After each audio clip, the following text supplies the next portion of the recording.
Alright, so I have this video to check out, so let's just watch it and then I'm going to respond after. Existential question here. So, something had to create. If God exists, First thing I want to point out is that the way he was thinking about the question, like I could tell that he's actually contemplating this question. It's not just like a gotcha question. It's not just, I can tell that he's genuinely contemplating it, and I really appreciate that. something had to create. If God exists, didn't something have to create God? Like he or she, let's just say he, for argument's sake, just randomly pop up and then just create everything. I don't know. I got questions. I like it. Okay, so the question itself assumes that God has to have been created. The question also assumes that anything that exists has to have been created at some point, but that's not what we believe about God. We don't believe that God began to exist at some point. We don't believe that he just popped into existence and then decided to create. We believe that God has always existed, that God is the necessary cause for all things, and in doing so requires no cause himself. So we see in Genesis chapter 1 that in the beginning God created the heavens and the earth. So in the beginning God was there.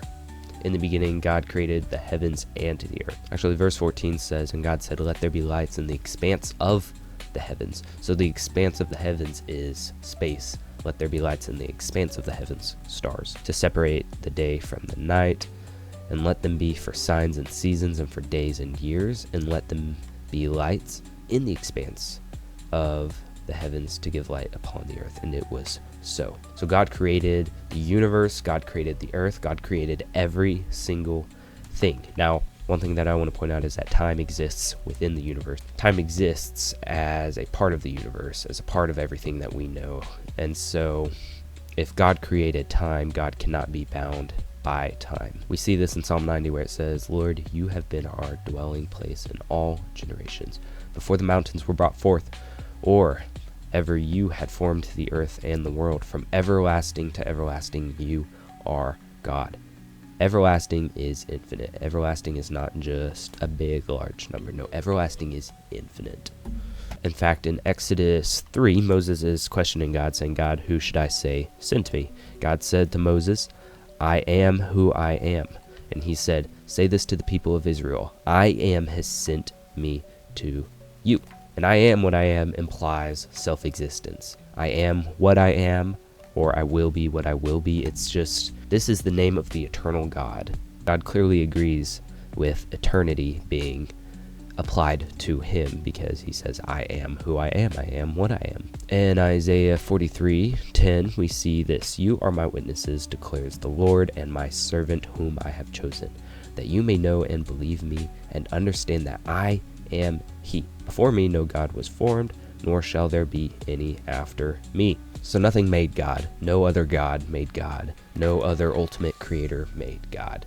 Nobody came before him. Nobody comes after him. God is. God just is. God is eternal. We see in Job 38, the Lord is answering him in verse 4, and he says, "Where were you when I laid the foundation of the earth? Tell me if you have understanding." God's eternal nature and existence is beyond understanding. Let's just say that. We can only know as much as what is revealed to us by God. And so he does give us ideas of his eternal nature. He does tell us that he is eternal. His word tells us that he is eternal. And so we can only know as much as he reveals to us in his word. So again, I really do appreciate the contemplation there because it shows me that he is genuine in his questioning.